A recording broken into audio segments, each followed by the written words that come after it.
विकास की आंधी शांति देवी। भारतीय जनता पार्टी जिंदाबाद जिंदाबाद जिंदाबाद। आदर्श नगर पंचायत बैरिया के अध्यक्ष पद प्रत्याशी श्रीमती शांति देवी पत्नी स्वर्गीय शिव दयाल वर्मा, जिनका चुनाव चिन्ह है कमल। जी हाँ, कमल पर मोहर लगाकर भारी से भारी मतों से विजयी बनावे। कमल की बटम दबाई है भैया शांति के जीताई है। बैरिया के चेयरमैन बनाई है भैया शांति के जीताई है।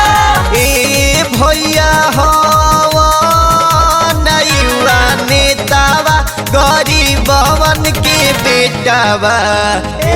भैया मंडल के जीताई है। बैरिया के चेयरमैन बनाई है भैया शांति के जीताई है। शक्ति देवी जिंदाबाद जिंदाबाद जिंदाबाद। शिव कुमार मंडल जिंदाबाद जिंदाबाद जिंदाबाद। कमल निशान जिंदाबाद जिंदाबाद जिंदाबाद। जाति पाति ऊंचा नीच के नहीं राखस भेदवा हो, असहाय लोगवन के हवन ई नेतावा हो। जाति पाति ऊंचा नीच के नहीं राखस भेदवा हो, असहाय लोगवन के हवन ई नेतावा हो। ए भैया शांति के लाला नामा बैरिया के सनामा। भैया मंडल के जीताई हो।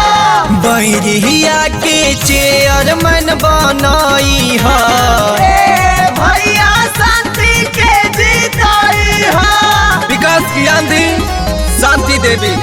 आदर्श नगर पंचायत बैरिया से अध्यक्ष पद प्रत्याशी शांति देवी पत्नी स्वर्गीय शिव दयाल वर्मा, जिनका चुनाव चिन्ह है कमल। जी हाँ, कमल पर मोहर लगाकर भारी से भारी मतों से विजयी बनावे। टोला महला नगर के करी विकासवा हो, घर शिक्षा सड़क के बा इनके सियासवा हो।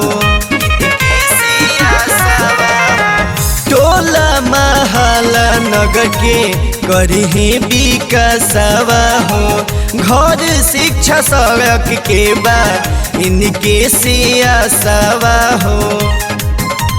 ए भैया विजयी बनाई हो, जानी ना तू भूलई हो। भैया शांति के जीताई हो। कमल के बटम दबाई है